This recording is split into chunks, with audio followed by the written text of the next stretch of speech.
अस्सलाम वालेकुम। उम्मीद है आप लोग खैरियत से होंगे।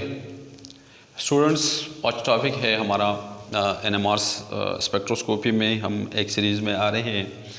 सबसे पहले हमने NMR स्पेक्ट्रोस्कोपी और फिर NMR स्पेक्ट्रोस्कोपी में फिर कल हमने स्पिन फ्लिपिंग, और आज हम जा रहे हैं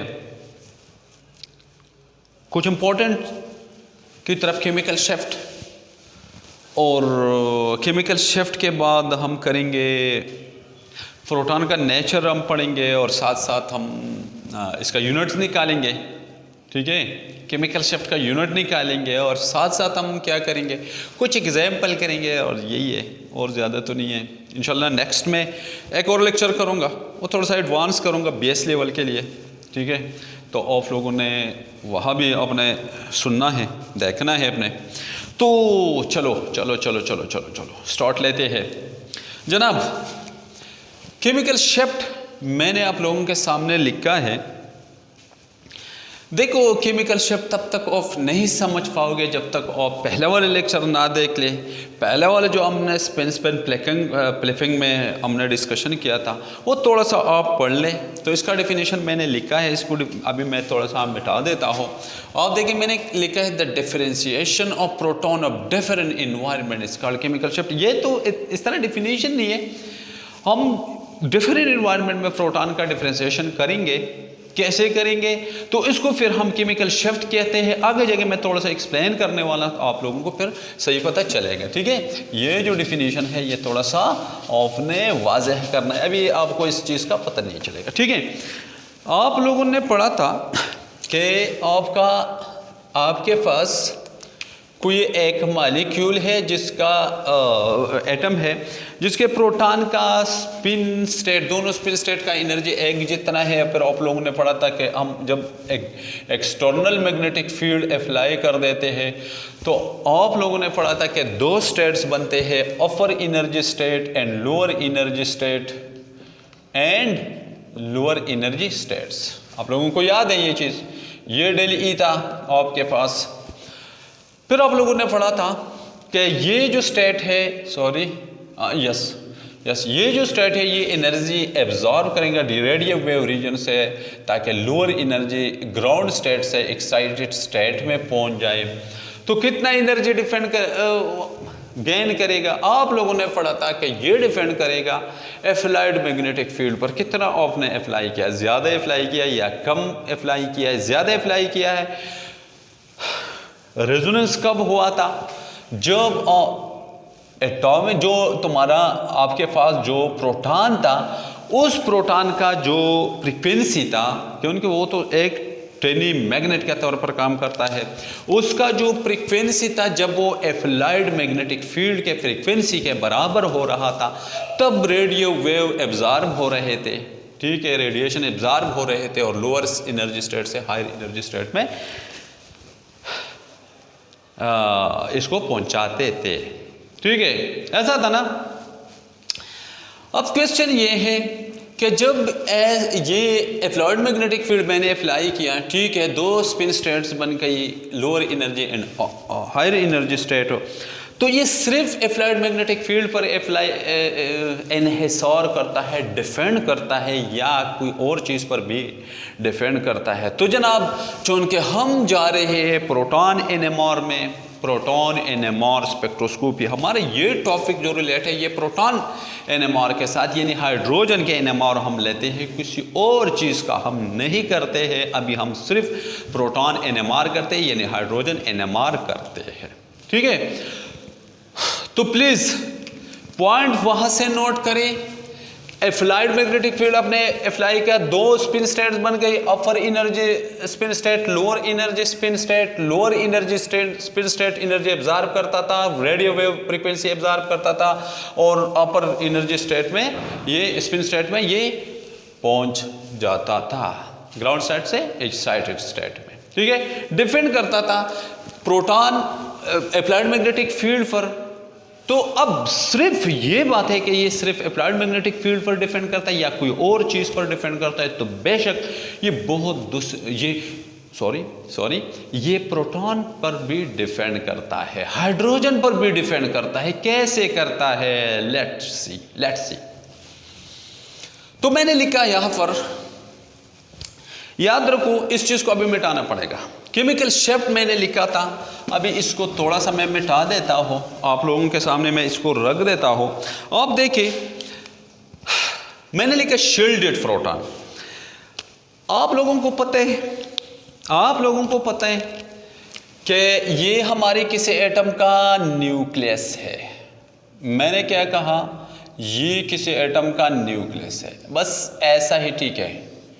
ये किसी एटम का न्यूक्लियस है, ठीक है। यहां पर स्पिन स्टेट्स है, positive and negative spin state. कब है? ऑड नंबर, जब इसमें प्रोटॉन या न्यूट्रॉन या दोनों का सम ऑड नंबर में हो, ठीक है। आप अप्लाइड मैग्नेटिक फील्ड अप्लाई कर देते हैं तो इस मैग्नेटिक फील्ड का याद रखो, जब इसका फ्रीक्वेंसी इस न्यूक्लियस की, जो ट्रेनिंग न्यूक्लियस मैग्नेट का काम करता है, जब इसका फ्रीक्वेंसी इसके बराबर होता था तो वहां पर स्पिन फ्लिपिंग होता था। अगर आपको याद है, रेजोनेंस होता, रेजोनेंस उस स्टेट में रेडियो वेव एब्जॉर्ब होते थे और फिर लोअर एनर्जी से हायर एनर्जी स्टेट में चले जाते। प्लीज तवज्जो की जरूरत है। आप लोगों को तो बार बार मैं रिपीट कर देता हूं, ताकि आप लोग बोल न जाए। प्लीज आप लोगों ने तवज्जो देना है। अब जनाब, जब इसका फ्रीक्वेंसी इसके बराबर होता है तब क्या हो जाता है? रेजोनेंस हो जाता है, फिर फ्लिपिंग हो जाता है।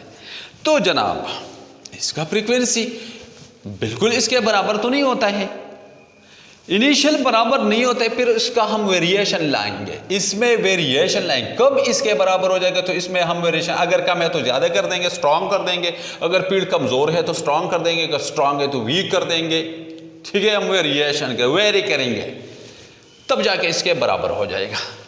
लेकिन मुसलसल ये जो इलेक्ट्रॉन है ना, प्लीज़ इस पॉइंट को याद रखो, ये मैंने बहुत बड़ा एटम बनाया है आपको समझाने के लिए, ठीक है। ये जो इलेक्ट्रॉन है, ये इलेक्ट्रॉन अपने इस न्यूक्लियस का क्या करता है? डिफेंड करता है, इसको बचाता है, इसका प्रोटेक्शन करता है।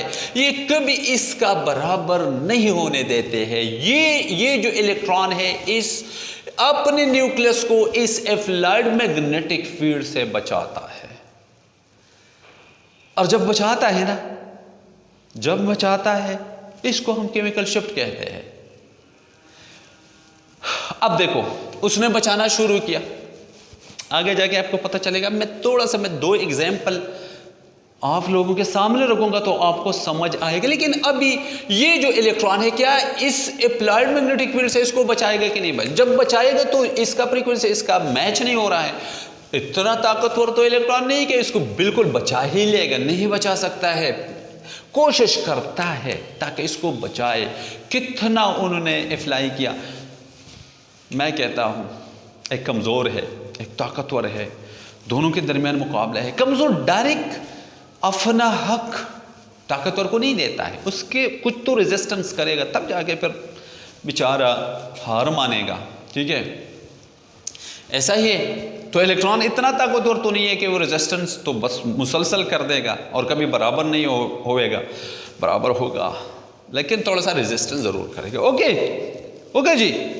तो देखो अब तुम आप लोग आ जाइए प्रोटॉन की तरफ। इसको मैंने कहा shielded proton and D shielded proton, यहाँ पर मैंने लिखा भी है शील्डेड प्रोटॉन क्या होते हैं।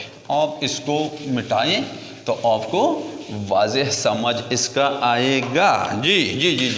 इसको देखो, ये हमारे पास एक एग्जाम्पल मैं लिख देता हूँ आप लोगों के सामने। मैंने इसको रखा, इसको आप देखे, ये हमारे पास है मुख्तलिफ प्रोटॉन है, ठीक है।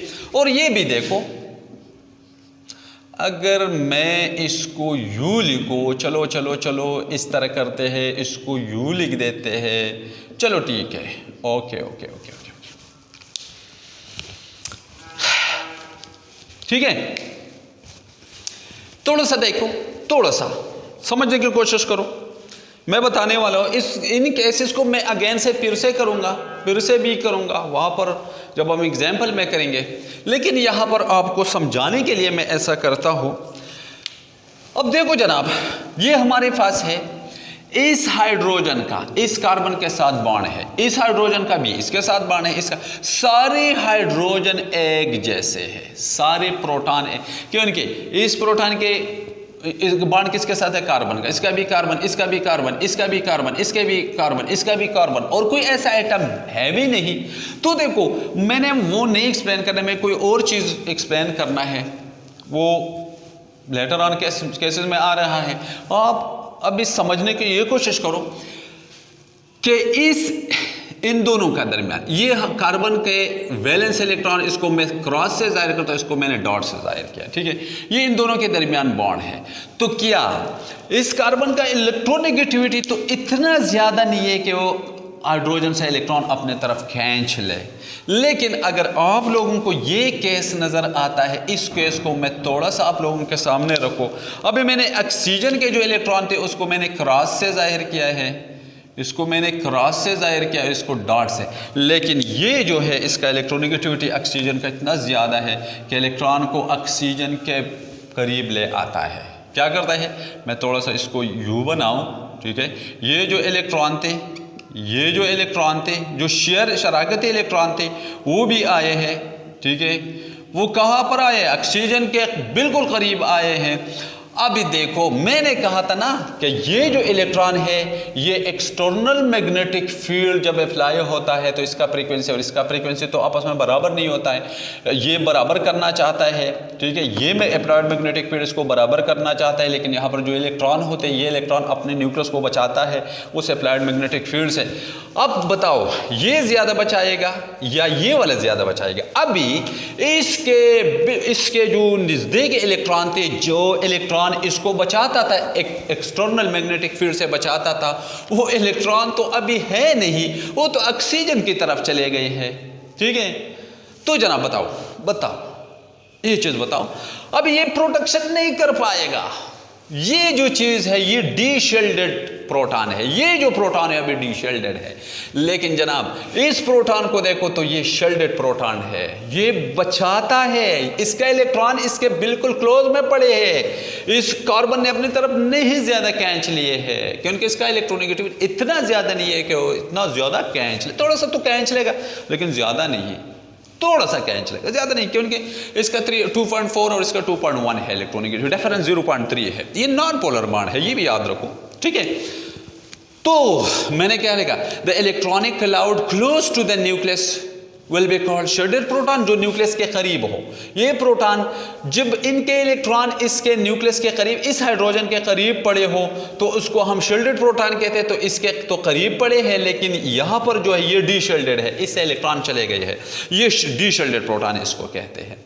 तो बताओ जनाब, अब इसका इन दोनों का ये इसका मैं इसके न्यूक्लियस का मैं स्पिन स्प्लिपिंग करो और इसके न्यूक्लियस का मैं स्पिन स्प्लिपिंग करो, तो जनाब कौन ज़्यादा एनर्जी चाहेगा? ये वाले ज़्यादा एनर्जी चाहेगा, इसका गैप ज़्यादा बनेगा और इसका गैप कम बनेगा। तो ये कोई रेडियो वेव से कोई और एब्जॉर्प्शन करेगा और ये रेडियो वेव से कोई और एब्जॉर्प्शन करेगा, तो इसका पीक अलग होगा और इसका पीक अलग होगा। ये पॉइंट है, ये बहुत इंपॉर्टेंट पॉइंट है, आप समझने की कोशिश करो।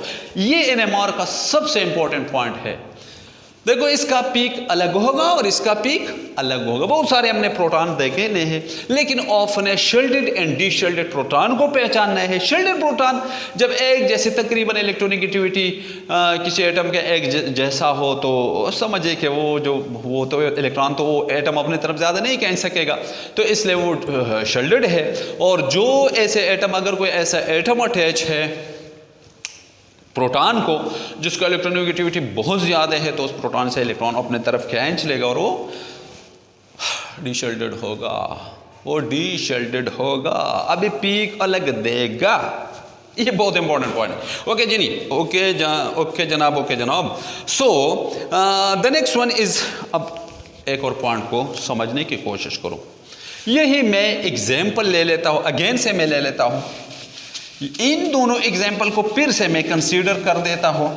मैंने लिखा है यहाँ पर, क्या मैंने लिखा है? मैंने लिखा है जनाब equivalent proton and non equivalent proton. ये क्या होते हैं? ये क्या होते हैं जनाब? अब देखो ये सारे ऑफ अगेन से मैं इसलिए लिख देता हूं ताकि ऑफ लोगों को आसानी हो।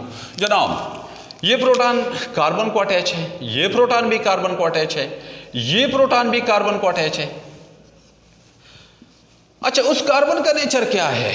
sp3 हाइब्रिडाइज है ये जो, और इसको जो प्रोटॉन अटैच है उसका नेचर क्या है? sp3 हाइब्रिडाइज्ड है। इसका न्यूक्लियस और इसका न्यूक्लियस एक जैसा है, तो इसका मतलब है कि इस प्रोटॉन का नेचर, इस प्रोटॉन का नेचर, सारे प्रोटॉन का नेचर एक जैसा है। So they are called equivalent proton. ठीक है, सारे के सारे प्रोटॉन का नेचर एक जैसा है, तो इसलिए इसको कहते हैं इक्विवेलेंट प्रोटॉन। जनाब इस केस में चलते हैं, इस केस को थोड़ा सा अगेन से कंसीडर कर देते हैं। इसका समझ आया कि नहीं आया? बस अब देखिए, सेम एटम का हाइब्रिडाइजेशन सेम, तो अगर इसको जो प्रोटॉन लगे, ये भी sp3 है, ये भी sp3 है, तो इसको अगर 3 प्रोटॉन लेंगे, इसको भी 3 प्रोटॉन लेंगे, तो सारे प्रोटॉन का नेचर एक जैसा। अब याद रखो, ये सिर्फ एक पीक देगा, ये ज्यादा पीक नहीं देगा, ये सिर्फ, क्योंकि सारे प्रोटॉन का नेचर एक जैसा है।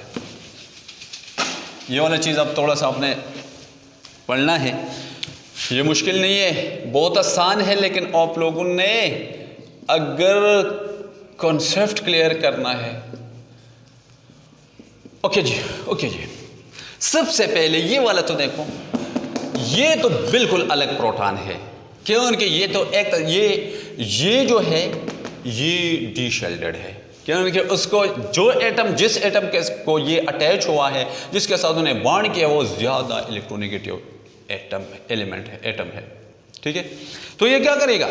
तो ये ज्यादा डी शेल्डेड है, तो ओके ये अलग प्रोटॉन है, ये अलग प्रोटॉन। अब देखो, इंडक्टिव इफेक्ट अगर आप लोगों को याद है, अगर नहीं याद तो गोली मारो। इंडक्टिव इफेक्ट मैं कोई और चीज बताने वाला हूं। देखो जी, ये क्या करेगा? ये इलेक्ट्रॉन, ये जो एटम है, ये इलेक्ट्रॉन अपने तरफ खींचने वाला है। ठीक है, तो जब यहां से ये इलेक्ट्रॉन खींचेगा, ठीक है, मैं खींचने की बात ये करता हूं कि इसका इलेक्ट्रोनेगेटिविटी ज्यादा है, तो अपने तरफ खींच लेगा। जब खींच लेगा तो इस पर इसका जो न्यूक्लियस है, इसके न्यूक्लियस का अभी असर थोड़ा सा बढ़ेगा, क्योंकि इससे इलेक्ट्रॉन वहां पर चले गए हैं। ये न्यूक्लियस ज्यादा पावरफुल है, ये इलेक्ट्रॉन अपनी तरफ खींच लेगा, लेकिन ये न्यूक्लियस जो है ज्यादा पावरफुल नहीं है। बेशक आप सोचेंगे कि सर ये तो sp3 हाइब्रिडाइज है, बिल्कुल है, ये भी sp3 हाइब्रिडाइज है, बिल्कुल है, इसको जो प्रोटॉन लगे हैं ये भी sp3 हाइब्रिडाइज को लगा है, ये दोनों तो सेम है, इनका नेचर तो एक जैसा है, लेकिन ये वाला प्रोटॉन क्या इस प्रोटॉन और इस प्रोटॉन का नेचर एक जैसा नहीं है? बिल्कुल नहीं है, बिल्कुल नहीं है। क्यों नहीं है? क्योंकि ये जो प्रोटॉन है, इसका जो इलेक्ट्रॉन थे वो यहां पर चले गए हैं, तो इसका न्यूक्लियस अब थोड़ा सा थर्स्ट इलेक्ट्रॉन के लिए उनका बन गया, तो अभी ये न्यूक्लियस ज्यादा पावरफुल है, ये ज्यादा खींचने वाला है, तो ये प्रोटॉन से, इस प्रोटॉन से इलेक्ट्रॉन अपनी तरफ ज्यादा खींच लेगा, और जब ज्यादा कार्बन से भी खींच लेगा, इस कार्बन से भी खींच लेगा, लेकिन वहां तक असर पहुंचता है तो इसको ज्यादा असर पहुंचता है, इसको थोड़ा सा कम असर पहुंचता है। ये इस प्रोटॉन से ज्यादा खींच लेगा, लेकिन ये पहले इससे खींच लेगा, फिर ये इससे खींच लेगा, तो ये इतना बड़ा असर नहीं है। तो ये जितना डिशेल्डेड है इतना ये नहीं है, तो ये इन दोनों का असर, इन दोनों का जो डिशेल्डिंग हुआ है तो एक जैसा है, तो ये इसको मैं बी का नाम दो, ये वाला बी है, ये वाला बी है, लेकिन ये वाला देखो, ये वाले देखो, ये दोनों जो है इसको, ये तीनों एक जैसे है, तो सी प्रोटॉन। अभी कितने पीक मिलने वाले हैं? 1 और 2 और 3, तो इस केस में आपको 3 पीक्स मिलने वाले हैं। बहुत इंपॉर्टेंट है, ये केसेस मैंने वहां पर किए हैं। ठीक है, ये मुश्किल नहीं है, ये मुश्किल नहीं है, आगे भी करूंगा। ठीक है जनाब, तो ये था हमारे पास इक्विवेलेंट नॉन इक्विवेलेंट प्रोटॉन। अभी यूनिट क्या है जनाब? देखो देखो देखो देखो देखो देखो, कौन आया? शेर आया, शेर आया। कैसे आया पता नहीं। ठीक है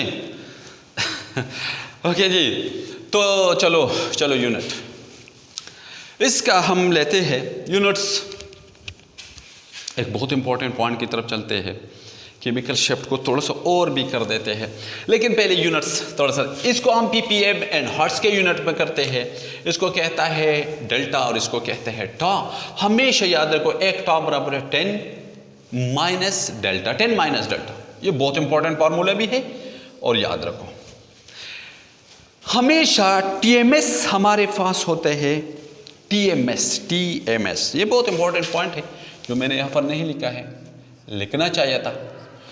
टेट्रामिथाइल सिलेन, टेट्रामिथाइल सिलेन, टेट्रा मेथाइल सिलेन, सिलेन, ठीक है। ये क्या चीज होता है बताने वाला हूं।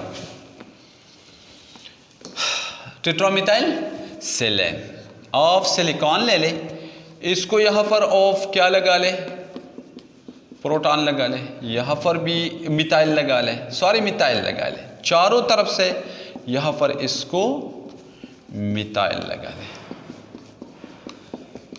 इसके याद रखो इसका जो हमेशा डेल्टा का वैल्यू होगा, डेल्टा इसका हमेशा इसका केमिकल शिफ्ट 0 के बराबर होता है। इसका केमिकल शिफ्ट किस चीज के बराबर होता है? 0 के बराबर होता है, ठीक है। अब सोचेंगे क्यों उनके इसके साथ 12 जो प्रोटॉन है इक्विवेलेंट है, 1 2 3 4 5 6 7 8 9 10 11 12, ये जो 12 प्रोटॉन है ये इक्विवेलेंट है, 12 के 12 प्रोटॉन इक्विवेलेंट है और नॉन पोलर है, नॉन पोलर है। इसका डाइपोल मोमेंट 0 है। आपको नजर आता है, आप लोगों ने फर्स्ट ईयर में अगर आपने लोगों ने नहीं पढ़ा तो वहां पर जाके आप वहां से डाइपोल मोमेंट में देखिए, मैंने बड़े इंपॉर्टेंट ट्रैक्स वहां पर दिए हैं, ईटा वालों के लिए बहुत इंपॉर्टेंट है। आप देख सकते हैं इसका डाइपोल मोमेंट 0 आता है। जब इसका डाइपोल मोमेंट 0 आता है तो इसका मतलब ये इसमें डाइपोल इंटरेक्शन नहीं है, ना हाइड्रोजन बॉन्डिंग है। अगर कोई है तो लंडन डिस्पर्शन फोर्सेस, बहुत वीक फोर्सेस है, तो ये वोलेटाइल भी है, वोलेटाइल है, और इसका जो डेल्टा का वैल्यू है वो 0 है, ठीक है। इसका केमिकल शिफ्ट 0 के बराबर होता है। केमिकल शिफ्ट 2 यूनिट से हम नापते हैं, मैं बताने वाला हूं। तो इसका केमिकल शिफ्ट कितना होता है? 0 होता है। अब देखो ये पॉइंट बड़ा इंपॉर्टेंट है। मैं किसी सब्सटेंस का केमिकल शिफ्ट मालूम करना चाहता हूं तो मैं क्या करूंगा, इसमें टेट्रामिथाइल सिलेन डालेंगे।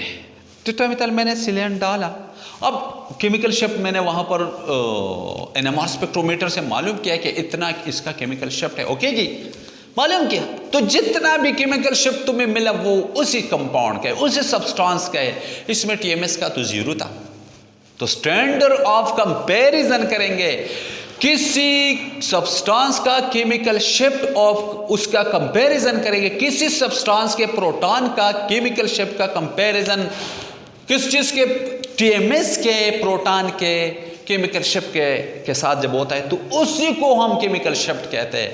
कोई ज्यादा चाहेगा, किसी का केमिकल शिफ्ट ज्यादा आएगा और किसी का कम आएगा, उसी को हम कहते हैं केमिकल शिफ्ट।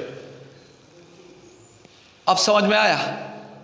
इसको हम क्या कहते हैं? Chemical shift. अब सोचेंगे सर इसको हम स्टैंडर्ड क्यों लेते हैं, तो इसके 2 वजूहत है। एक, इसका इक्विवेलेंट प्रोटॉन 12 के 12 है, और दूसरा ये कि आप लोगों ने पढ़ा ये वोलेटाइल है। अब सोचेंगे क्यों वोलेटाइल है? बेशक इसमें वोलेटाइल इसलिए है कि इसमें न कोई हाइड्रोजन बॉन्ड है, न इसमें डाइपोल इंटरेक्शन है। इसमें अगर पोर्स है कोई तो वो लंडन डिस्पर्शन फोर्सेस। क्यों कि हमें पता है क्यों नहीं है। अभी डाइपोल क्यों, हाइड्रोजन बॉन्डिंग तो आप जाहिर से मालूम कर सकते हैं कि इसमें नहीं है, लेकिन अब डाइपोल इंटरेक्शन कैसे आपको पता चलेगा? तो आपको पता कहाँ से पता चलेगा कैसे, सॉरी डाइपोल इंटरेक्शन इसमें क्यों नहीं है कि इसका डाइपोल मोमेंट 0 है। जब इसका डाइपोल मोमेंट 0 है तो इसमें weak forces London dispersion forces है, तो इसलिए वोलेटाइल है।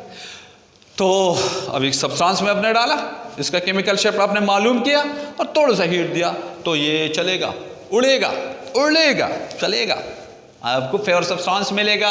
तो इसलिए TMS को हम स्टैंडर्ड लेते हैं। समझने की कोशिश करो, आपसे प्रैक्टिकल में पूछा जाएगा कि क्यों ऐसा है। आपसे कॉम्पिटिटिव एग्जामिनेशन में पूछता है कि क्यों ऐसा होता है, तो पहला आंसर इसका यह है कि इसका 12 इक्विवेलेंट प्रोटॉन है, 12 के 12 प्रोटॉन इक्विवेलेंट है। नंबर सेकंड इसका क्या है, इसका डाइपोल मोमेंट 0 है। और नंबर थर्ड क्या है, वोलेटाइल है। एंड नंबर डी ऑप्शन है ऑल ऑफ दीज। तो इसका ऑप्शन आपको मिलेगा ऑल ऑफ दीज। ओके जी, तो पीपीएम एंड हर्ट्ज के यूनिट में अब देखो टा हमेशा इसको टा से हर्ट्ज को टा के यूनिट में नापते हैं, टा से जाहिर करते हैं, इसको डेल्टा से जाहिर करते हैं। तो टा हमेशा 10 माइनस डेल्टा। तो अब टीएमएस के लिए ये कितना था, 0 था। सो फॉर टीएमएस 10 माइनस 0, क्योंकि इसका डेल्टा कितना है टीएमएस के लिए 0 है, 10 माइनस, तो ये कितना है 10 हर्ट्ज। तो बड़ा रटे वाला एमसीक्यूज तुम्हारे पास बन गया कि टीएमएस का फ्रीक्वेंसी क्या होता है, 0 hertz, 10 hertz, 100 hertz, none of these. आप सोचेंगे कि इसका तो केमिकल शिफ्ट 0 था, तो मैं 0 ऑप्ट क्यों ना करो, वो 0 डेल्टा के स्केल में है, डेल्टा के यूनिट्स में वो 0 आता है, याद रखो। टा के यूनिट में इसका कितना होता है, टा में, जब टा में इसको नापते हैं जो 10 हर्ट्ज है टीएमएस का।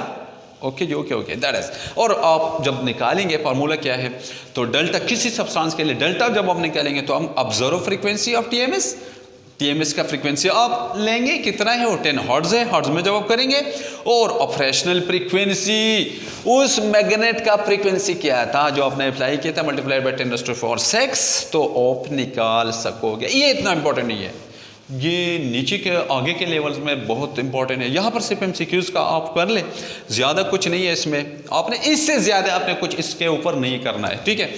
फॉर्मूला ये है, सॉरी सम एग्जाम्पल, चलो अब एग्जाम्पल कर देते हैं। ये मैंने तो कर लिया अभी दोबारा से कर देता हूँ। तो पहला वाला आप एग्जाम्पल कर ले। हमारे पास पहला जो एग्जाम्पल है वो है, मैं ये बताता हूँ, ये हमारे पास है क्या, इसके कॉर्नर पर बेंजीन है, सॉरी कार्बन है, कॉर्नर पर कार्बन है। अब देखो कौन आया, अगेन से देखो, ये कार्बन है, ये भी कार्बन, सारे कार्बन sp2 हाइब्रिडाइज्ड। यस, हमें पता है सारे कार्बन sp2 हाइब्रिडाइज्ड है। इसको जो प्रोटॉन लगा है ये भी sp2 हाइब्रिडाइज को लगा है, ये भी sp2 को लगा है, ये भी sp2 को, कोई ऐसा एटम भी नहीं है कि हम ये सोचे कि उसने कुछ इंडक्शन किया है, इंडक्टिव इफेक्ट यहाँ पर हम अप्लाई कर सकते, तो नहीं हो सकता है। तो ये इस प्रोटॉन सारे प्रोटॉन का नेचर एक जैसा है, तो इसलिए यहाँ पर सिर्फ इक्विवेलेंट एक किस्म का प्रोटॉन आपको मिलने वाले हैं। तो इसलिए इसका पीक ये ओनली 1 पीक देगा, ओनली 1 पीक। कितने इसके पीक्स बनते हैं, 1 पीक बनता है, ठीक है। नेक्स्ट एग्जांपल तुम्हारा वो अल्कोहल आप लोगों ने पढ़ा, अगेन से पढ़े, चलो अगेन से पढ़े। अच्छा जनाब, अब बताओ, ये जो प्रोटॉन था आप लोगों को पता है ये डिशेल्डेड है, तो इसका नेचर कुछ और है। इसको देखो, ये दोनों किसी और कार्बन को अटैच है, तो इन दोनों का नेचर भी थोड़ा सा इसका अगरचे मैंने पहले पढ़ाया है कि ये sp3 दोनों का नेचर तो एक जैसा है, लेकिन ये जो प्रोटॉन है इसके इलेक्ट्रॉन वहाँ पर चले गए हैं, तो इसका न्यूक्लियस पावरफुल है, तो ये ज़्यादा कैंसिलेगा, ज़्यादा डिशेल्डेड करेगा, ये थोड़ा सा कम डिशेल्डेड करेगा। तो इसका इन दोनों प्रोटॉन का नेचर इन प्रोटॉन के नेचर से मुख्तलिफ होता है, ठीक है जी। तो जनाब क्या हो जाता है, अब कितने पीक मिलने वाले हैं, 1, this one 2 and this one, this is 3 peaks. आपको प्रैक्टिकल में नहीं, आपको कॉम्पिटिटिव एग्जामिनेशन में आपसे यही पूछेगा कि अल्कोहल कितनी पीक देगा, NMDCAT और ईटा वगैरह जितनी भी है, आपसे यही पूछा जा सकता है, ठीक है। ओके जनाब, नेक्स्ट वन देखें। हमारे पास वो एक एग्जाम्पल है, तुम्हारे बुक में है, मैंने तुम्हारे बुक से लिखा है, तो ऑफ लोग देखे, तुम्हारे बुक में है एक एग्जाम्पल दिया गया है, वो है इसका नाम कोई है नहीं ताकि मैं उससे सुनो, लेकिन इसका इफेक्ट नेम 1,2 क्लोरोप्रोफेन है, 2 क्लोरोप्रोफेन। ये कितने पीक देने वाले, कितने NMR पीक्स देंगे? तो जनाब देखो, सबसे पहले ये वाला प्रोटॉन देखो, सारे कार्बन जो है sp3 है, sp3 हाइब्रिडाइज्ड है, सारे कार्बन sp3 है, तो प्रोटॉन एक जैसे होना, लेकिन नहीं, कभी नहीं। अब इसने ज़्यादा खींच लिया है, तो ये कार्बन का इसके न्यूक्लियस के इसके न्यूक्लियस का थोड़ा इलेक्ट्रॉन के लिए ज़्यादा बन गए, तो इससे इलेक्ट्रॉन खींच लेगा, तो ज़्यादा डिसल्टेट करेगा, तो एक प्रोटॉन ये है। अब तुम सोचेंगे कि इसका क्यों नहीं करते हैं, ये कार्बन फिर इससे इलेक्ट्रॉन खींच लेगा और इससे भी खींच लेगा, तो ये इसका तर्स बनेगा, तो ये खींच लेगा, ज़रूर इनसे खींच लेगा, ये भी खींच लेगा, लेकिन इतना नहीं जितना इस प्रोटॉन से खींच जाता है। तो जनाब क्या होने वाला है, ये तुम्हारे पास प्रोटॉन नंबर 1 बना, ठीक है, और ये जो प्रोटॉन है, अब इन दोनों का नेचर, ये जितने प्रोटॉन है और ये जितने प्रोटॉन है, इनको देखो, इनके नेचर एक जैसा, इनको भी सारे को बी का नाम ऑफ अगर दे दे तो कोई मसला नहीं रहेगा। ओके, तो कितने पीक मिलने वाले हैं, 1 2, आपको 2 पीक्स मिलने वाले हैं। कितने पीक्स, 2 पीक्स मिलने वाले हैं। ओके जी, नेक्स्ट वन की तरफ चलते हैं।